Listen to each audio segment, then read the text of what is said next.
guys, welcome back to our teaching in the book of Exodus. Now we have finally finished the book of Matthew, and we are now returning to Exodus in dealing with the law of Moses, because we are in Exodus chapter 22.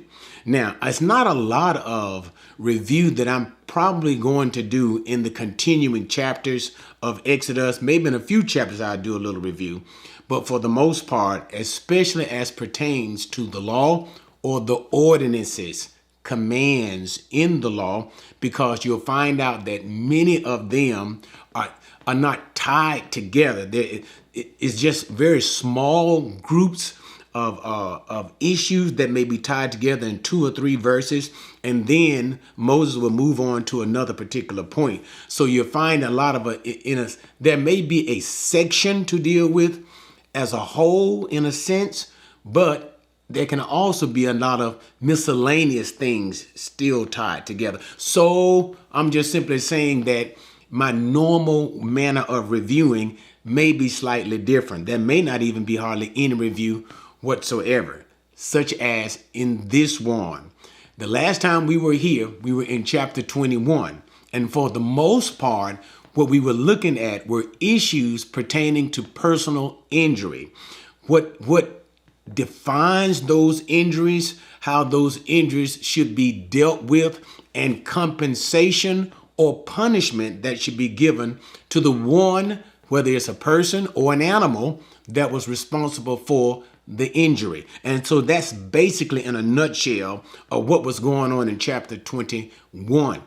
Now we're in chapter 22, and we're going to basically deal with the issue of property rights. And it's going to be property rights from a number of different perspectives, or scenarios would be given.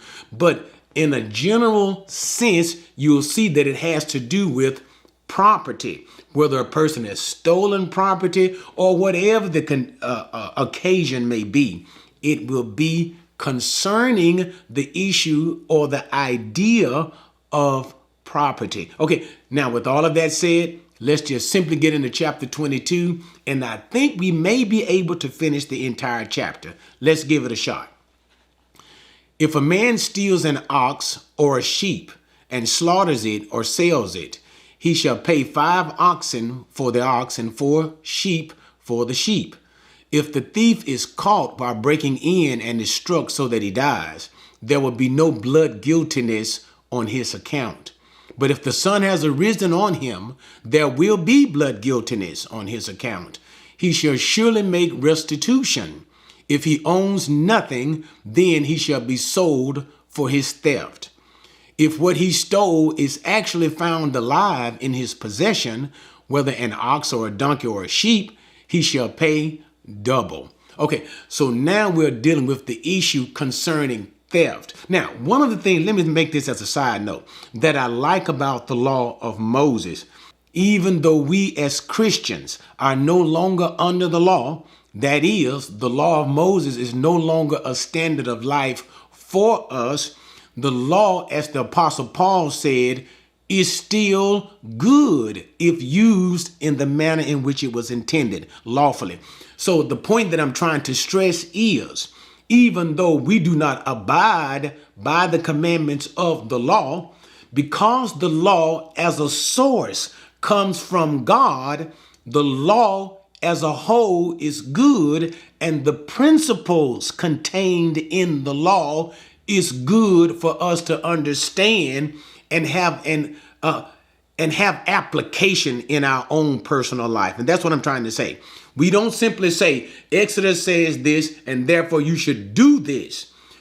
We can say Exodus teaches these things, and we can understand it is by the principle that is taught here that we live by. And so now let's just simply go into chapter 22. So here is talking about a person who breaks into a person who steals from another individual. Loss of property because of theft. And so he just simply says, if it's an ox or a sheep, if the thief steals an ox, if the thief is found, he shall pay 5 oxen in return for what he has stolen. If it's a sheep, he shall pay 4 sheep in return to what for what he has stolen. That is, if the thief is caught. Also, too, it simply says, now, and the whole point of this is this. Now, whole point is this. Not only does it give a return to the person who lost his sheep or his oxen, to the person whose sheep or oxen was stolen, it gives a return to him. But because we see there is a greatness in the return, that is 5 for 1, 4 for 1, because of such numbers as this, it becomes a deterrent to the thief. So what is God doing? Not only is he returning what has been lost to the owner, but he is also giving a deterrent, saying, do not steal, because if you do steal, you will pay a price much greater than what you stole. And so therefore, knowing you will pay a much higher price, a person would think twice before he steals. And of course, this part of the law is stemming from the commandment, thou shalt not steal. But anyway, so it goes on to talk about that if the thief is caught in a person's house at night and is killed by the homeowner, then there will be no blood guiltiness upon the homeowner. That is, if you catch a thief and the thief is breaking into your house at night and you happen to kill the thief while he's breaking into your house, there will be no punishment to the homeowner. However, it says, if it is daytime and the homeowner kills the thief in the daytime, then there will be blood guiltiness upon the homeowner. By the idea of blood guiltiness, that simply means he will be charged for homicide. So if a thief is killed in the night, no homicide charges will be brought. But if in the daytime, charges for homicide will be brought against the homeowner. And the idea seems to suggest that God is being merciful in a sense to the thief, in that the homeowner has a chance to call for help or do something, or to identify the thief, because he can see the thief. He can call for help or something to that degree. And then the thief can be apprehended and you can deal with the thief accordingly. But if at night, where the homeowner can't see, he doesn't know what the person is coming to do, whether he's coming to steal or what. So he just simply protects himself as well as his family. There will be no charges of homicide against him. But if he kills that thief in the daytime, when he can see him, the homeowner will be charged with homicide. But anyway, so it continues on and talks about if the thief is caught and he is actually caught with the property that he has stolen, he will pay. Of course, he'll return the property and he'll pay double as a penalty for the theft. That is, if he stole the sheep, he'll give the sheep back and pay another 2 sheep. If he stole the oxen, the same thing applies. And give back the oxen and pay another 2 oxen for it. Again, guess what you see? Not only the return to the homeowner for what he has lost, but also the punishment that is given to the thief as a deterrent not to steal anymore. Okay? And then it simply says that if the man cannot pay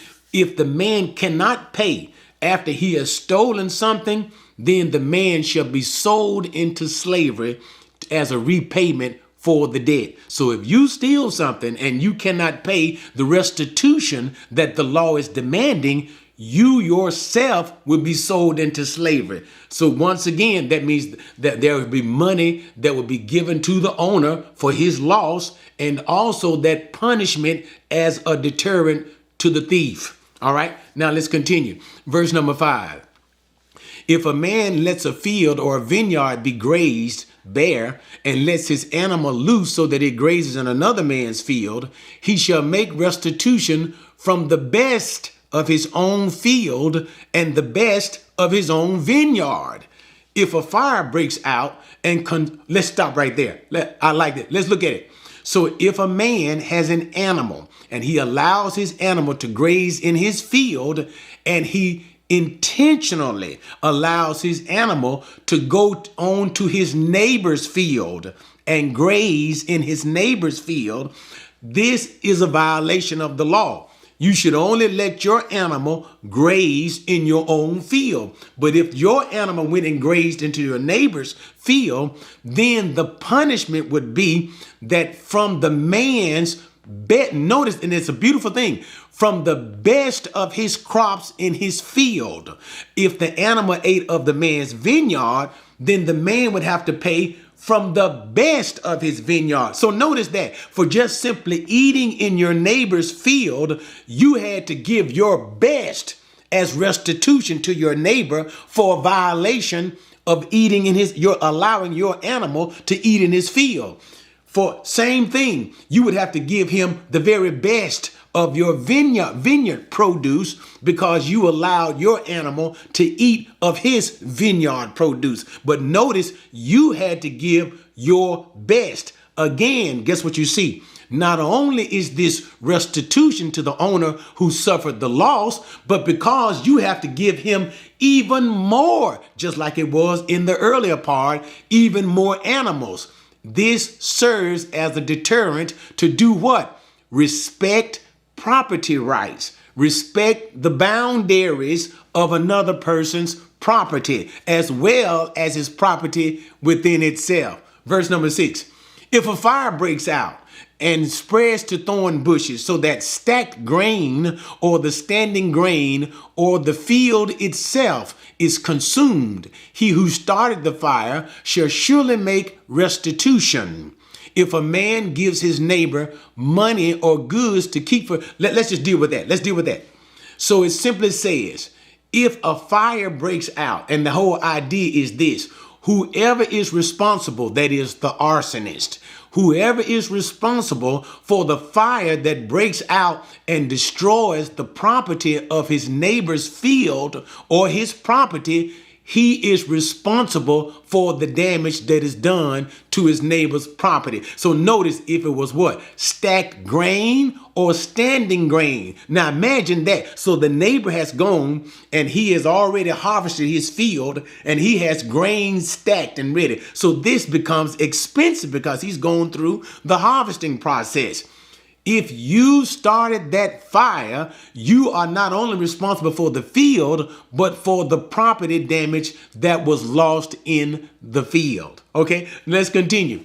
Verse 7, if a man gives his neighbor money or goods to keep for him, and it is stolen from the man's house, if the thief is caught, he shall pay double.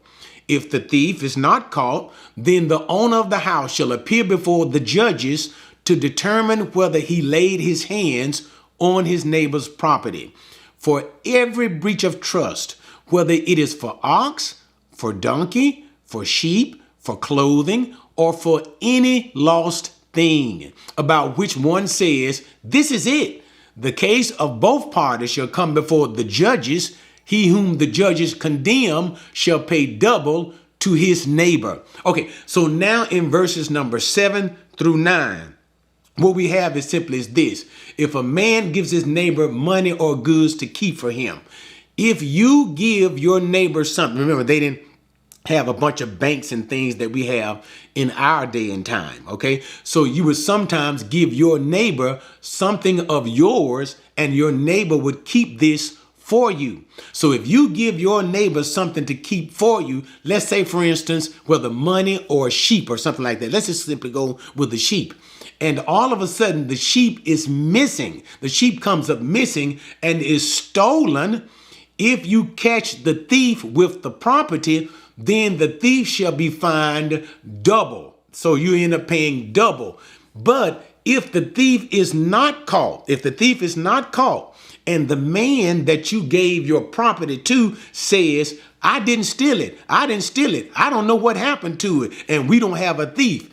Then both of you shall go before the judges. Now, the word here, interesting, and I don't want to put a lot of time in this, but let me put a little bug in your ear with this one.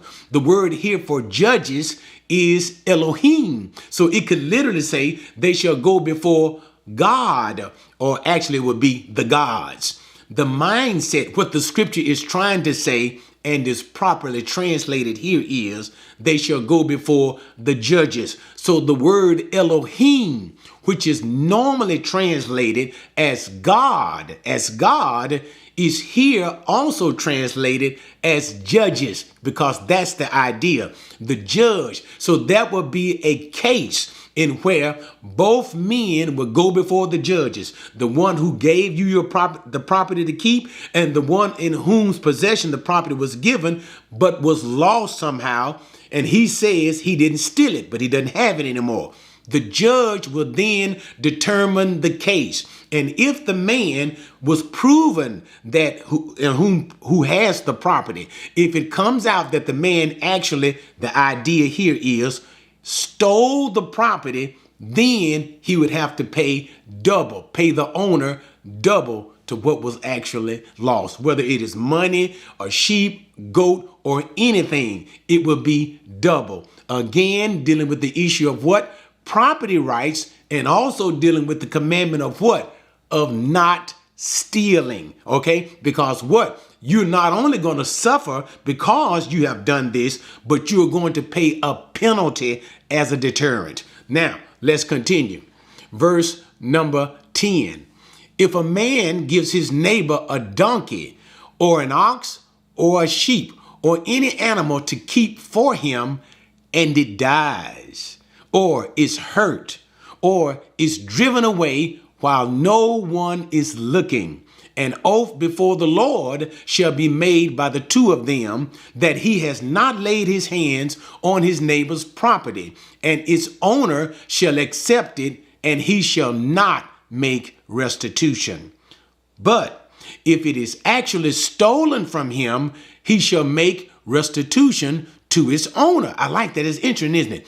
If it is all torn to pieces, let him bring it as evidence. He shall not make restitution for what has been torn to pieces. Okay, so now we get to another instance. And here we have a man giving his neighbor property. Notice what it says, whether it's a donkey, or ox, or anything like that, to keep for him.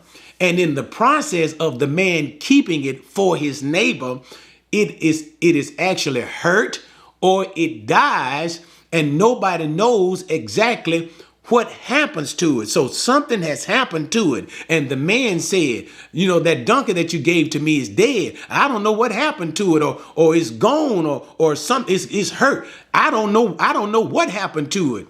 Then both of the men should once again take an oath here this time before the Lord. And that actually is simply the idea of going once again before the judges. Take an oath before the Lord, and what? That he has not laid his hands on the property. In other words, say, I didn't do anything to your lawnmower.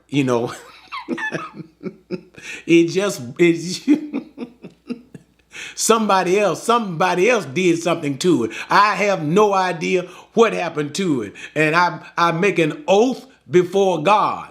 And then the property owner simply has to accept his word, and no restitution can be made. So once again, if you have a property, no matter what the property is, and you give it to someone to keep for you, and something happens to that property, notice what it said, whether it died, hurt, or driven away, and there is no one to see.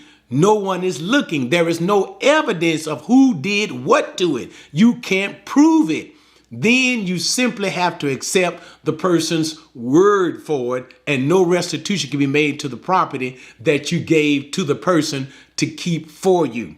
But that's where verse number 12 comes in. If it is actually stolen from him, now here's the thing that you have to see. So if, for example, you give your lawnmower, your donkey or whatever, to your neighbor for safekeeping, and someone comes because of the negligence of your neighbor,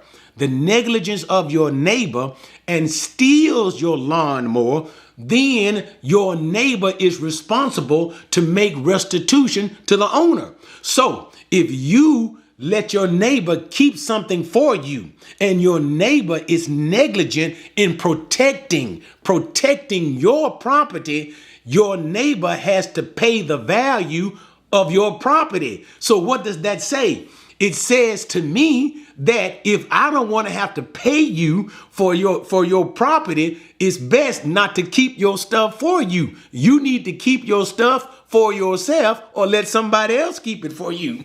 But once again, what is the law also teaching us? It's a sense of love and respect. Once again, love your neighbor as yourself. It's a sense, all of that is involved because what? If you are not caring enough for your neighbor, first of all, you accepted the responsibility to keep his property for him. You accepted that. Nobody made you do it. Nobody forced you to do it. So therefore, you are obligated for the safekeeping of that property. And if anything happens to his property while it's in your care, it now becomes, no, you are obligated to give restitution for what has happened to that man's property. Why? Because you have failed to keep and protect your neighbor's property, with whom, or should I even say, by whom he put this into your trust. And even now, this is just the Eric commandment that I'm saying here. As for what I'm saying, it's best for me not to keep another person's property so that I don't have to be held responsible for it. Okay? But let's continue on. Then it said in verse number 13, before we move on in, that if it is torn to pieces, that is, say for instance, you have somebody's sheep or whatever, and you say, well, I didn't harm it, it's torn to pieces. Say for instance, a lion got it and a lion destroyed it. Then that's when you bring it before the judges and you show proof. I didn't steal it, I didn't hurt it. Look, you can tell what? That a lion has destroyed your sheep. And so therefore, no restitution has to be made. All right. Now let's continue on. Verse number 14. If a man borrows anything from his neighbor and it is injured or dies while its owner is not with it, he shall make full restitution. If his owner is with it, he shall not make restitution. If it is hired, it came for its hire. Okay, so now let's talk about what he's saying here. So now he says, so if a man, this is not a neighbor giving you something, but this is you borrowing something from your neighbor. Okay, so if you should borrow from something from your neighbor, and what happened? Something happens to it. As the text said, it's injured or it dies. Say, for instance, an animal. This is what you kind of see about it, right? See, like renting an ox, okay? But it dies or is injured and the owner is not with it. You make full restitution. Let me give you a modern day scenario. If you borrow your neighbor's lawnmower, you borrow his lawnmower, and the neighbor gives you the lawnmower and goes on back to his own house, whatever happens to that lawnmower, if it breaks or whatever, you are responsible to make restitution for that lawnmower. Then the next part of it says, however, if the owner is with it, and he shall make not restitution. So the idea here is, it is now a rental. It is a rental. It is not simply borrowed. It is not borrowed, but it is being rented from another person. So if while being rented by the person, if by being rented, then something happens to it, no restitution for the item shall be made. Why? Because that is a part of the rental price. So if you tell your neighbor, I'll pay you $35 if you will let me use your lawnmower. And if you're using the neighbor's lawnmower and break his lawnmower while you're using it, you don't pay him full restitution. Why? Because the $35 is a part of that rental price. It's a part of that fee overall. And it goes to the lawnmower. That's the risk that your neighbor took in renting the mower out to you. Okay. All right. Now let's go to 16. I think we might be able to finish it. If a man seduces a virgin who is not engaged and lies with her, he must pay a dowry for her to be his wife.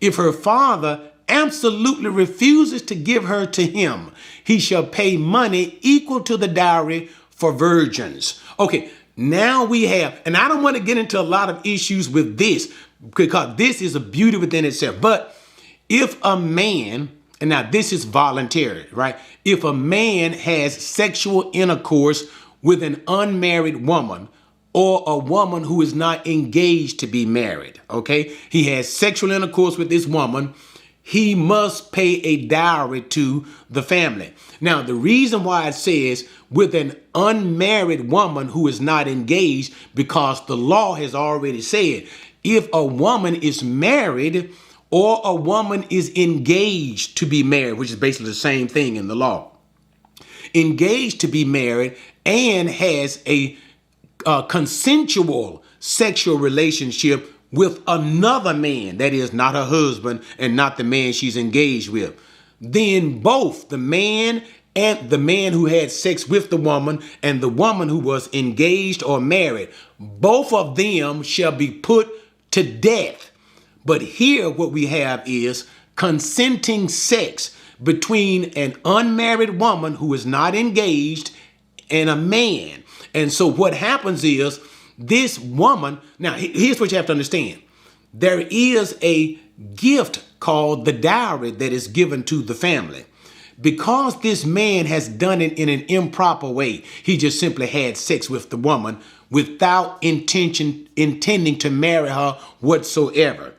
Even though you did it in the wrong way, you are still responsible for that dowry that is to be paid to the family.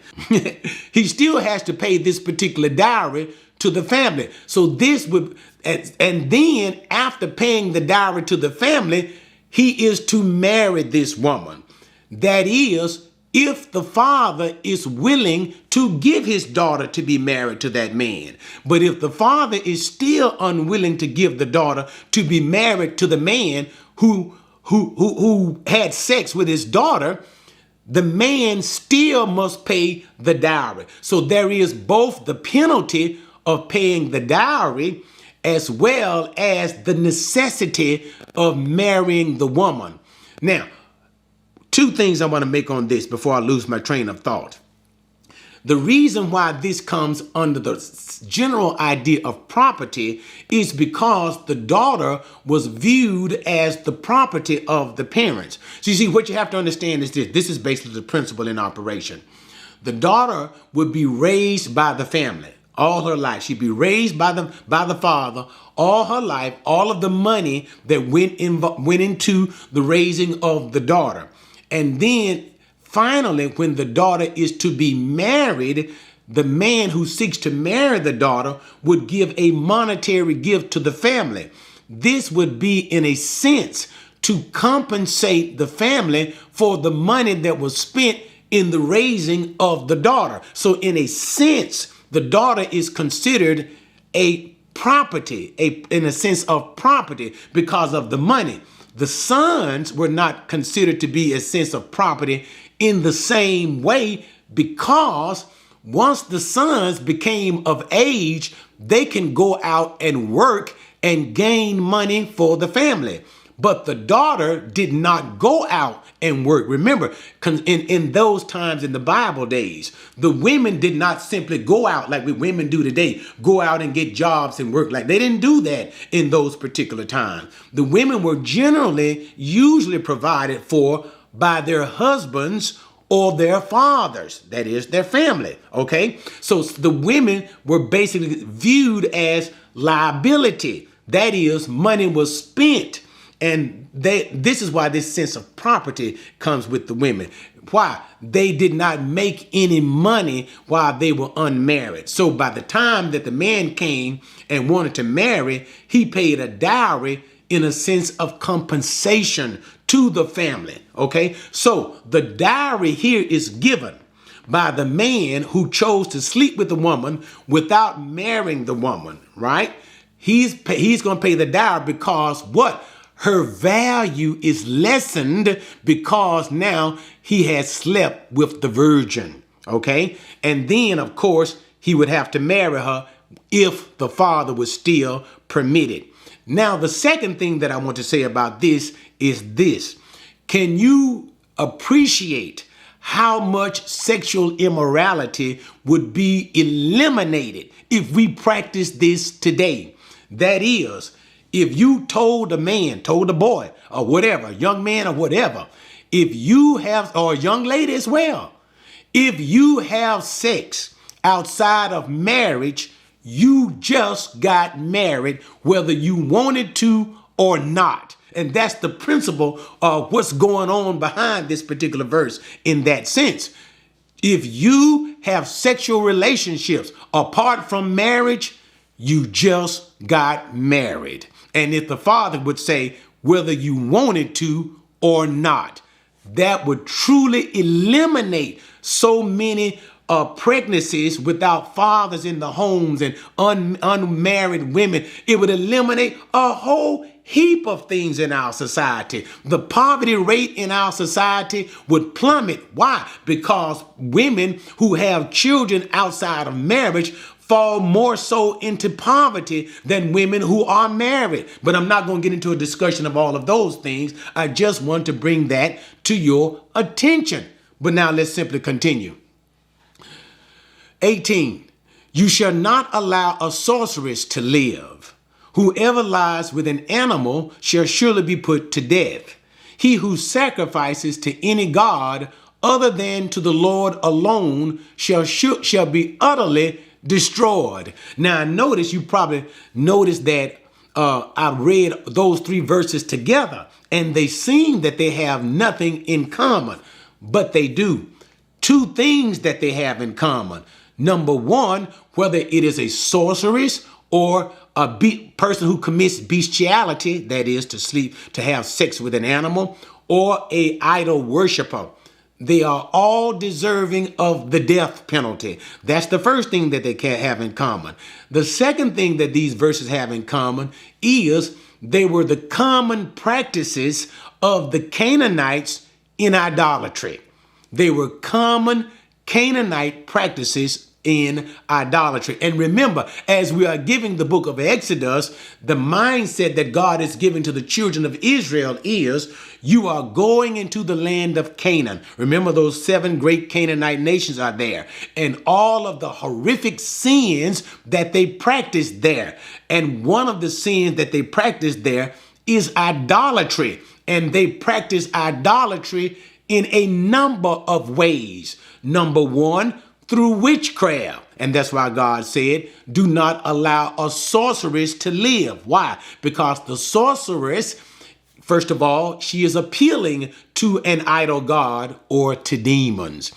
And she is influencing others to turn away from the true God. Number two, those who are having sexual relations with beasts. For the Canaanites would engage in this type of practice in their worship of idolatry. So those who engage in bestiality, put them to death for this immorality. And then finally, to sacrifice to any other god. And that is simply the basis for idolatry as a whole. So these 3 sins categorize idolatry and were practiced by the Canaanites. Okay, now let's continue. Verse 21.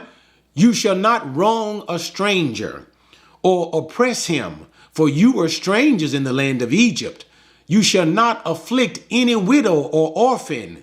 If you afflict him at all, and if he does cry out to me, I will surely hear his cry, and my anger will be kindled, and I will kill you with the sword, and your wives shall become widows, and your children fatherless. Now, this particular section deals with oppressing those who cannot fend for themselves, oppressing those who are weak, and oppressing those who are not strong among us. And he gives 3 categories of people. That is foreigners. And you can understand it. And I'm going to give a lot of information by it. If a person is just coming into the land, many things he does not know. Possessions they will not have. And if anybody can be quickly abused, misused, or oppressed by people who live there, it's foreigners. You can easily misuse these types of people. Another group of people, widows and orphans. Remember, widows are women whose husbands have died, and their children, they have no father. And remember what I just told you. Women didn't work like we do nowadays. So therefore, many times, if the man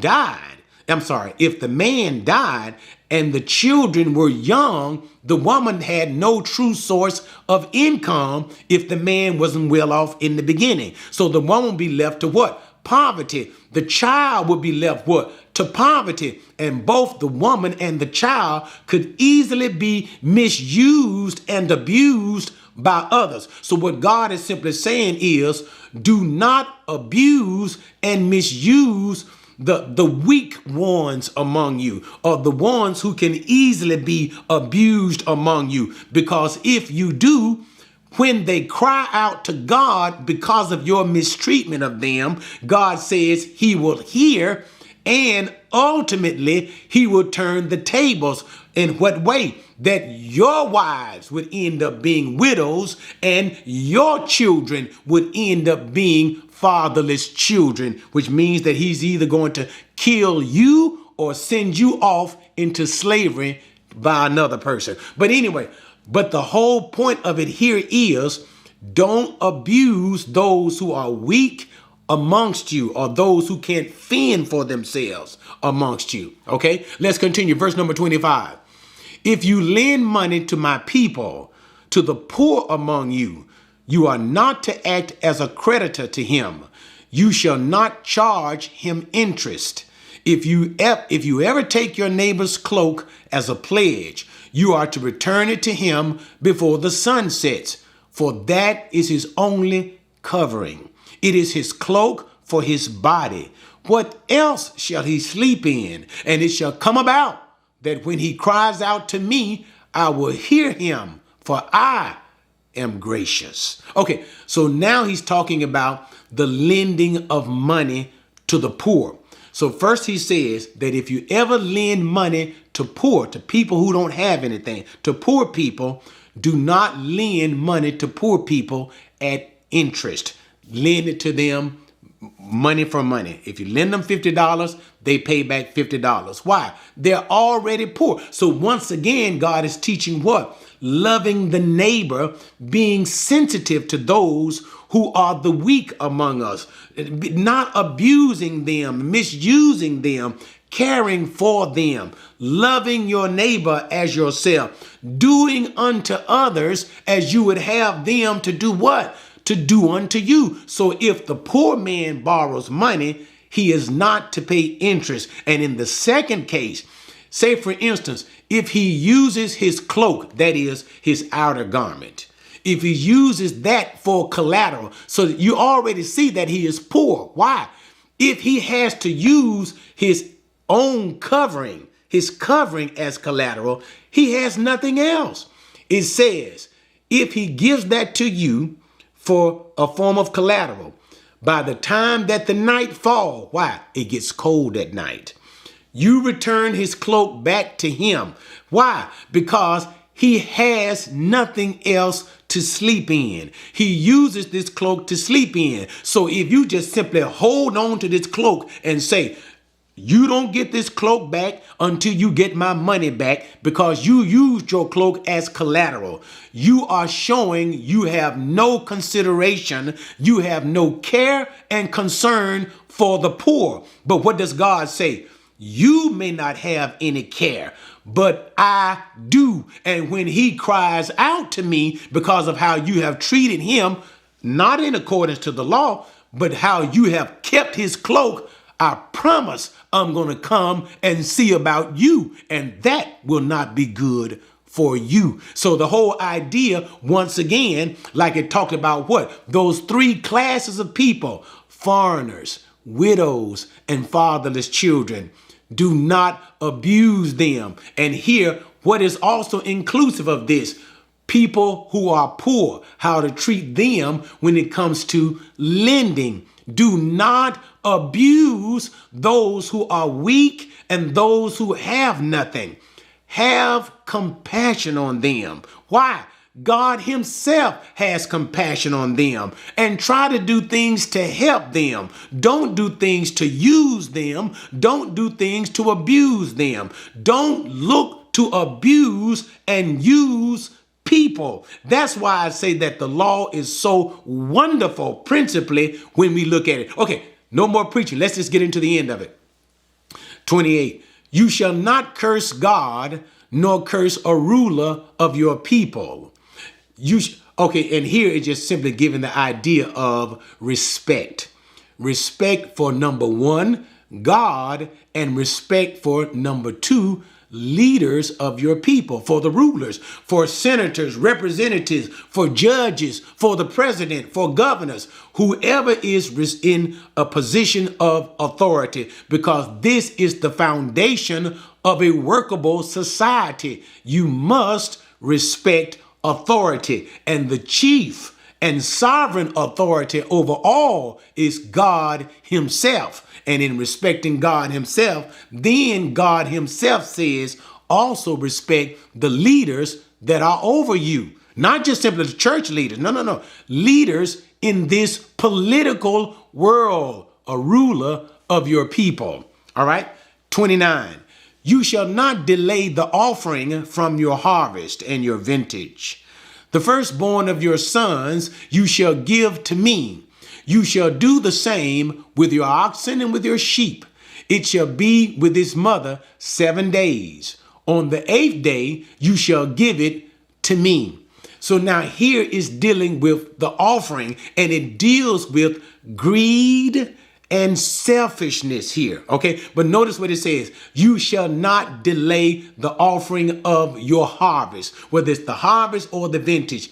In other words, when it is time to pay, whether it is the tithing that should come from your offering or any gifts that have been commanded by God in the law, any gifts offering that should come from it, give it at once. Don't sit there and hold it. Let me say it this way, and hold it till you change your mind or talk yourself out of giving it.